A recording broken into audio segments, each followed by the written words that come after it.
नमस्कार दोस्तों, मैं सचिन राय मेरे YouTube channel PAT with Sachin में फिर से आपका स्वागत है। तो दोस्तों, आज के इस सेशन में हम बात करेंगे जो पशु से संबंधित एक रोग है जो अभी अभी हमारे भारत में प्रवेश कर रहा है, जिसका नाम है लंपी डिसीज या इसको और भी नामों से जाना जाता है और ज़्यादातर विशेष ये प्रचलन में है एलएसडी वायरस के रूप में।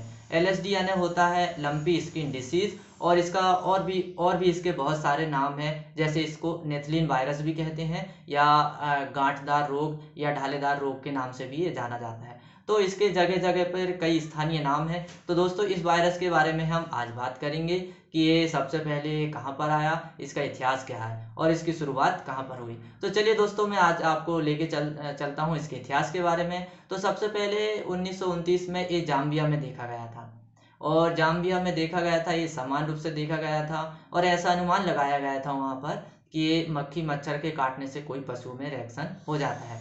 लेकिन दोस्तों, ये धीरे धीरे जब ये बीमारी और बढ़ गई तो जिम्बाब्वे और दक्षिण अफ्रीका गणराज्य में 1943 से 1945 के बीच अतिरिक्त और मामले आए और फिर इसके बाद में धीरे धीरे हम आगे चलेंगे तो 1949 में जो है दक्षिण अफ्रीका में 8 मिलियन पशुओं में ये प्रभावित हुए। तब इसमें अनुमान लगाया कि ये किसी तरह की कोई बीमारी है जो तेजी के साथ फैल रही है। और इसके बाद में एलएसडी जो है 1950 से 1980 के दशक के बीच पूरे अफ्रीका में फैल गया और फिर धीरे धीरे जो है अफ्रीका में जिससे केन्या, सूडान, तंजानिया, सोमालिया और कैमरून में मवेशी में प्रभावित हुए। तो दोस्तों, फिर यहाँ से अब ये चला तो 1949 में इजराइल में एलएसडी का प्रकोप बहुत तेजी से और तीव्र गति से हुआ। फिर इसके बाद में हम बात करेंगे यहाँ प्रकोप सहारा रेगिस्तान के उत्तर में और अफ्रीका महाद्वीप के बाहर एलएसडी का पहला उदाहरण देखा गया। अब यहाँ से ये चला तो ये बहुत अगस्त और सितंबर के बीच में अगस्त और सितंबर के बीच 1989 में 37 दिनों की अवधि के दौरान ये डेयरी पशुओं के झुंडों में और फिर इसके बाद भेड़ों के झुंडों में और बकरी के झुंडों में यहाँ पर संक्रमित अधिक तरह से देखने को मिलने लगा और धीरे धीरे जो है फिर वहाँ पर जो है पशुओं की मृत संख्या बढ़ने लगी, यानी कि मृत्यु दर बढ़ने लगी। अब दोस्तों, हमें देखना ये है कि अब ये इसका इतिहास तो ये है, लेकिन ये सबसे पहले हमारे भारत में प्रवेश करने से पहले ये हमारे भारत के अंदर ही एक देश बांग्लादेश में इसका प्रवेश हुआ।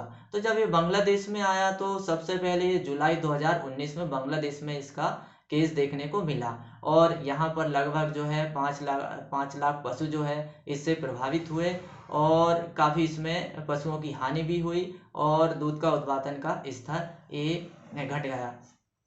और बांग्लादेश के FAO यानी फूड एग्रीकल्चर ऑर्गेनाइजेशन ने ऐसा अनुमान लगाया कि ये रोग कहीं से बाहर से आयात हुआ, जो पशुओं के माध्यम से। और फिर इसको उन्होंने निगरानी में लिया। इसके बाद में वहाँ इसका उपचार प्रारंभ किया गया।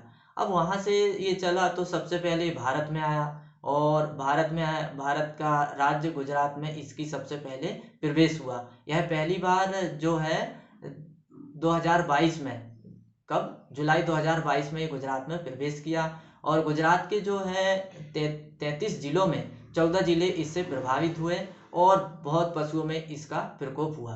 तो 25 जुलाई तक जो है गुजरात में लगभग जो है 37,000 पशुओं में जो है अधिक मामले सामने आए और इसके बाद में 37,000 पशुओं में जो है 1,000 पशुओं की मृत्यु हो गई। फिर इसके बाद में 1 अगस्त 2022 में ये 1 अगस्त 2022 में ये राजस्थान में पहुंचा, जिसमें 1200 से अधिक जो है पशुओं की मृत्यु हो गई। तो दोस्तों, ये तो इसका सामान्य इतिहास था कि किस तरह से ये एलएसडी वायरस जो है फैलता है। अब इसका हम देखेंगे यदि एलएसडी वायरस की क्या पहचान है, कि यदि ये पशु में हो जाता है तो आप इसको एलएसडी वायरस को किस तरह से पहचानोगे। एलएसडी यानी लंपी स्किन डिसीज या इसे गांठदार त्वचा रोग भी कहते हैं और ये मवेशिया का बहुत संक्रमित रोग है और बहुत तेजी के साथ ये फैलता है, जिसे कॉन्टेजियस रोग कहते हैं, यानी कि ये एक दूसरे के माध्यम से बहुत तीव्र गति से फैलता है, यानी संक्रामक रोग है। तो अब इसके बारे में हम बात करेंगे कि सबसे पहले तो दोस्तों, ये जैसे पशुओं में पॉक्स होता है उसी कुल का ये पॉक्स विरिडे परिवार का ये कैप्रीपॉक्स वायरस है। इसके कारण से ये पशुओं में होता है। अब यदि पशुओं में ये रोग हो जाता है तो इसके क्या लक्षण होते हैं? यदि पशुओं में एलएसडी हो जाता है तो सबसे पहले तो पशु को जो है तेज बुखार आना, यानी 41 अंश डिग्री सेल्सियस या फिर 106 फ़ारेनहाइट तक तापमान 7-8 दिन तक रहता है। इसके बाद बुखार उतरता ही नहीं है और फिर धीरे धीरे हम देखते हैं तो आँख, नाक और मुंह से म्यूकस यानी लसलसा पदार्थ निकलने लगता है और ज़्यादातर आँखें जो है लाल रहती है। इसके बाद में फिर धीरे धीरे जो है पशु के शरीर में जो है छोटे छोटे गांठें बनने लगती है या फफूला बनने लगते हैं और फिर धीरे धीरे वो बड़े होने लगते हैं और उनका बड़े होते होते उनको यदि हम देखें तो उनका व्यास जो हो जाता है 2 से 5 सेंटीमीटर, 2 से 5 सेंटीमीटर उनका व्यास हो जाता है, या फिर इंच में देखें तो 1 से 2 इंच तक ये फैल जाते हैं। अब इसके बाद में पशुओं के अंगों में सूजन आ जाती है और दोस्तों इसका इफेक्ट जो है ज़्यादातर पशुओं के अंग में हम देखें तो ये थनों में, मुंह में, नाक में और पशु के निचले भागों में इसका प्रकोप ज़्यादा हो जाता है। और ये फिर धीरे धीरे जो है जब फपोले जो है पूर्ण अवस्था में यानी परिपक्व होने लगते हैं तो उसके अंदर एक लसलसा पदार्थ जो है भरा रहता है और फिर जब पूर्ण पूरे तरह से हो जाते हैं तो वो जो है घाव वहाँ बन जाता है और लसलसा पदार्थ बाहर निकल के आने लगता है, जिससे कई तरह के जो है कीट जो है उसकी ओर आकर्षित होते हैं और वो एक दूसरे को जो है बीमारी ट्रांसलेट करते हैं यानी दूसरी जगह जो है फैलाते हैं। अब ये तो इसके सिम्टम्स हो गए यानी लक्षण हो गए। अब इससे नुकसान क्या क्या हो सकता है कि ये जब ये रोग पशुओं में होता है तो एक तो दूध उत्पादन कम हो जाता है और इसके बाद में जो है गर्भ गर्भ जो गर्भित पशु है उसमें गर्भपात हो जाता है और कुछ पशु तो जो कमजोर रहते हैं उनकी मृत्यु हो जाती है। अब यदि ये पशु से सबसे ज़्यादा घटता है दूध का उत्पादन। हाँ, लेकिन अभी तक यदि ग्रसित जो पशु है इसका दूध यदि मनुष्य यदि सेवन करता है तो उसमें ऐसा कोई लक्षण नहीं देखा गया है कि किसी प्रकार से उसमें इन्फेक्शन हुआ हो। हाँ, लेकिन यदि आपको पता चल जाता है कि पशु में इस तरह के लक्षण हैं तो आप उसका दूध जो है गर्म करके जरूर पिए, यानी एक प्रकार से उसको खौला लें। जैसे कि 107 अंश डिग्री सेल्सियस या 110 अंश डिग्री सेल्सियस तक उसको गर्म करके ही दूध का सेवन करें ताकि जो है उसके वायरस जो है मनुष्य के शरीर में ना पहुंच पाए। अब इसके फैलने के माध्यम क्या है दोस्तों? इसके फैलने के माध्यम ये है यदि एलएसडी वायरस हो जाता है तो एक जगह से दूसरी जगह में कैसे पहुंचता है। तो इसके कई तरह के माध्यम हैं, जैसे कि रोग ग्रसित पशु को जो है स्वस्थ पशु के बीच में रखना, इससे भी ये फैलता है। और फिर इसके बाद में ये जूठा चारा, पानी या पशुशाला से भी एक स्थान से दूसरे स्थान में प्रवेश कर जाता है। और यदि पशु में किसी प्रकार के घाव है तो वहाँ से भी यदि मक्खी मच्छर बैठते हैं तो उनके माध्यम से भी ये पशु जो है वायरस जो है ट्रांसलेट हो जाता है। या हम परजीवी की बात करें तो परजीवी की बात करें जैसे किल्ली है, जूं है और बहुत सारे मक्खी भी जो होती है जो खून चूसने वाली होती है और मच्छर भी होते हैं, इनके द्वारा भी ये ट्रांसलेट होता है। यदि रोगी पशु का मच्छर यदि ये रोगी पशु का यदि ये रक्त ये चूसते हैं एक कीट जो है, और यही कीट जो है यदि स्वस्थ पशु में यदि रक्त को चूसते हैं तो उनसे इस तरह से है इसके वायरस जो है ट्रांसलेट हो जाते हैं। तो यदि पशु संक्रमित हो जाता है तो सबसे पहले हमें क्या करना चाहिए इसका उपचार? तो हमें सबसे पहले रोग ग्रसित पशु को जो है क्वारंटाइन कर देना चाहिए। जैसे कोरोना में मनुष्य को किया जाता था कि उसको अलग ही रखा जाता था, इसी प्रकार पशु को भी कम से कम जो 500 मीटर की दूरी में उसको अलग कर देना चाहिए। और किसी तरह की पशुशाला में मक्खी मच्छर पैदा ना होने दे और उनको नष्ट करने के कीटनाशक का उपाय करें। या फिर दोस्तों मुझे ये बताने में बिल्कुल शंका नहीं होगी कि मक्खी मच्छर को किस तरह से किसान भगाते हैं, जैसे नीम का धुआं करना या फिर पशुशाला में फिनाइल का उपयोग करना, इससे भी मक्खी मच्छर जो है भाग जाते हैं, आते नहीं, क्योंकि ये मक्खी मच्छर जो है परजीवी का काम करते हैं और इस रोग को जो है एक दूसरी जगह में ट्रांसलेट करते हैं। तो ऐसे हम इसका बचाव कर सकते हैं। और यदि आपका पशु इस रोग से ग्रसित हो जाता है तो इसमें घबराने की ऐसी कोई बात नहीं है। सबसे पहले तो आप डॉक्टर की सलाह लें और डॉक्टर की सलाह लें, तो फिर डॉक्टर की तरह से उसको इलाज करवाएं।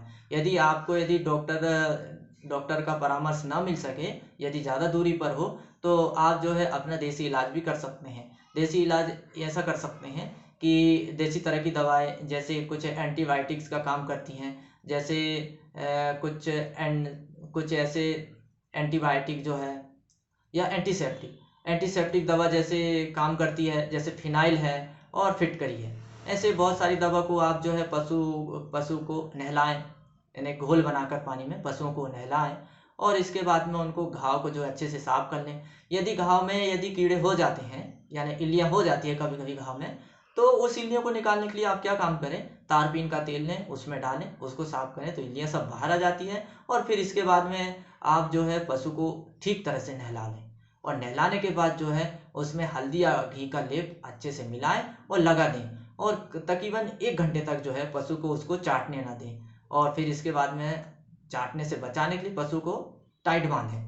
फिर इसके बाद में उसको ढीला कर दें, कोई दिक्कत नहीं। जब उसका एक लेयर बन जाएगी, तो वो किसी तरह के बाहरी जो अनावश्यक तत्व हैं उसमें पशु के घाव में नहीं बैठ पाएंगे। क्योंकि जब पशु के घाव बन जाता है, यानी अल्सर हो जाता है, घाव से जब मवाद बाहर निकलने लगता है, तो तरह तरह के जो है कीट और बहुत सारी बीमारी आकर्षित होती है। तो उनसे इसमें उसको पशु को आराम भी मिलेगा, और इसमें दूसरी जगह में ये रोग स्थानांतरित नहीं हो पाएगा, और काफ़ी हद तक ऐसा करने से पशु को आराम मिलता है, क्योंकि ये देसी दवा है। और फिर इसके बाद में यदि और भी उपचार करना हो, तो डॉक्टर तो उपचार कर ही देता है एंटीसेप्टिक एंटीबायोटिक दवा का इस्तेमाल करके। अब दोस्तों, यदि सबसे ज़्यादा नुकसान तो ये पशुओं में होता ही है इसके साथ में, और इससे बचाव के और बहुत सारे उपाय भी हैं। तो दोस्तों, इस तरह से हमने देखे कि एलएसडी का आप पहचान कर सकते हैं और उसका उपचार कर सकते हैं, और फिर इसके साथ में उसका बचाव कर सकते हैं। तो अभी तक इसका कोई ऐसा उपचार खास कोई नहीं है। केवल एक एंटीडोट या वैक्सीन लगा के इसके शरीर में प्रतिरोधक क्षमता पैदा करके पशुओं में इस रोग से बचा जा सकता है। तो दोस्तों, आज का इस सेशन आपको कैसा लगा, आप मेरे कमेंट्स बॉक्स में कमेंट्स जरूर करिएगा। यदि आपको और इस रोग से संबंधित कोई जानकारी हो, तो कमेंट्स करिएगा, और मेरे वीडियो को अधिक से अधिक शेयर करिएगा, ताकि जो है हमारे देश के किसान भाइयों को ये महत्वपूर्ण जानकारी मिल सके, और उनको इस पशु का रोग होने से पहले ही उनको इस सूचना मिले, ताकि वो बचाव कर सके।